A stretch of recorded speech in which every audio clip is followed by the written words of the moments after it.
Seruput kopi dulu, Lur. Kalau kita bicara perang besar antara Amerika dan Iran, ada satu senjata konvensional yang sering disebut sebagai salah satu yang paling mengerikan di dunia. Senjata itu dijuluki Mother of All Bombs, atau bom ibu dari semua bom. Nama resminya adalah GBU Potiki BAOA, singkatan dari Massive Ordnance Air Blast. Bom ini bukan bom nuklir, tapi kekuatannya sering disebut mendekati efek kehancuran senjata kecil nuklir taktis. Inilah salah satu senjata yang secara teori bisa digunakan Amerika untuk menghancurkan area luas, gua militer, bunker ringan, atau konsentrasi pasukan dalam sekali serangan. Kenapa bom ini begitu ditakuti? Pertama, ukurannya benar-benar raksasa. Berat total bom ini sekitar 21.000 pound atau hampir 10 ton. Dari berat tersebut, sekitar 8,5 ton adalah bahan peledak kuat jenis H6 yang terdiri dari campuran RDX, TNT, dan aluminium. Ketika meledak, kekuatannya setara sekitar 11 ton TNT. Bom ini panjangnya sekitar 9 meter. Jadi bayangkan saja, hampir sepanjang bus kecil. Karena ukurannya sangat besar, bom ini tidak dijatuhkan dari pesawat tempur biasa, melainkan dari pesawat angkut militer seperti Lockheed C-130 Hercules Bomb, didorong keluar dari pintu belakang pesawat menggunakan sistem parasut. Lalu sistem GPS akan memandu bom menuju target. Begitu bom mencapai area sasaran dan meledak, efeknya bukan hanya ledakan biasa. MOAB dirancang menghasilkan gelombang kejut udara yang sangat besar. Gelombang ini menyapu area luas dan mampu menghancurkan bangunan ringan, kendaraan, serta posisi pertahanan di permukaan. Ledakan juga menciptakan tekanan udara ekstrem yang bisa menghancurkan struktur dalam radius besar. Radius kerusakan berat bisa mencapai lebih dari 1 km dari titik ledakan. Bahkan awan ledakan atau mushroom cloud yang terbentuk bisa terlihat dari puluhan kilometer. Inilah alasan mengapa bom ini sering disebut sebagai senjata psikologis juga. Sejarah penggunaan MOAB sendiri tidak terlalu sering. Senjata ini pertama kali dikembangkan pada awal 2000-an oleh Angkatan Udara Amerika. Tujuannya saat itu adalah untuk memberi tekanan militer besar dalam operasi di Timur Tengah. Namun penggunaan tempur pertama terjadi pada tahun 2017 di Afghanistan. Amerika menjatuhkan satu MOAB untuk menghancurkan kompleks gua militan ISIS di Provinsi Nangarhar. Ledakan tersebut menjadi salah satu ledakan konvensional terbesar yang pernah digunakan dalam operasi tempur modern. Sekarang pertanyaannya, kalau konflik besar benar-benar terjadi di Timur Tengah, apakah bom seperti ini bisa digunakan terhadap Iran? Secara teori, iya. MOAB dirancang untuk menghancurkan target luas seperti basis militer terbuka, jaringan gua, atau posisi pasukan di medan berat.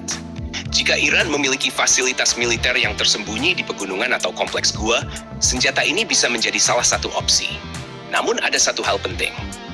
MOAB bukan bom penghancur bunker dalam tanah yang sangat dalam. Bom ini meledak di permukaan dan lebih fokus pada gelombang kejut udara. Jadi, untuk target yang berada jauh di dalam gunung atau bunker nuklir dalam, Amerika biasanya memiliki senjata lain seperti GBU-57, Massive Ordnance Penetrator, yang dirancang menembus puluhan meter tanah sebelum meledak.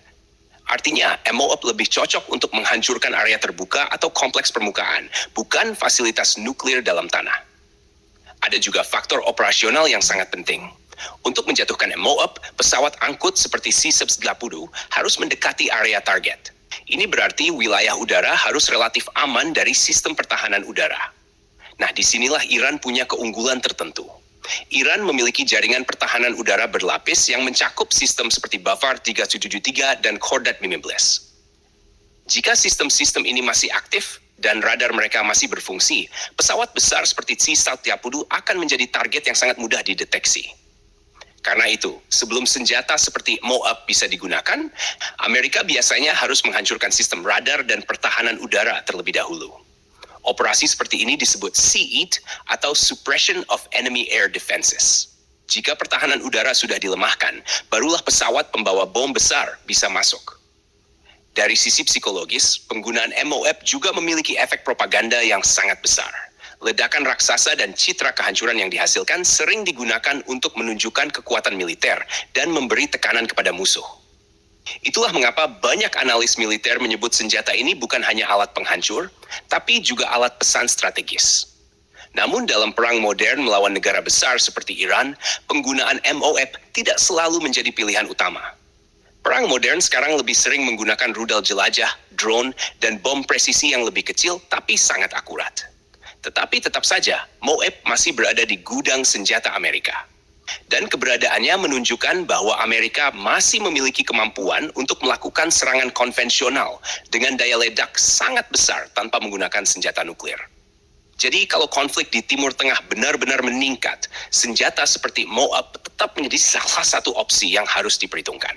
Dan bagi Iran, ancaman sebenarnya bukan hanya dari satu bom raksasa ini, tetapi dari kombinasi kekuatan udara Amerika, mulai dari drone, rudal jelajah, bom bunker buster, hingga serangan elektronik yang bisa melumpuhkan sistem radar mereka. Perang modern memang bukan hanya soal satu senjata paling besar, tapi bagaimana seluruh sistem senjata bekerja bersama dalam satu strategi. Itulah sedikit gambaran tentang bom Moab yang sering disebut sebagai ibu dari semua bom. Kalau menurut kalian, apakah senjata sebesar ini masih relevan di perang modern? Atau justru drone dan rudal presisi yang akan lebih dominan di masa depan? Tulis pendapat kalian di kolom komentar, dan jangan lupa subscribe, like, dan komen di bawah sambil ngopi.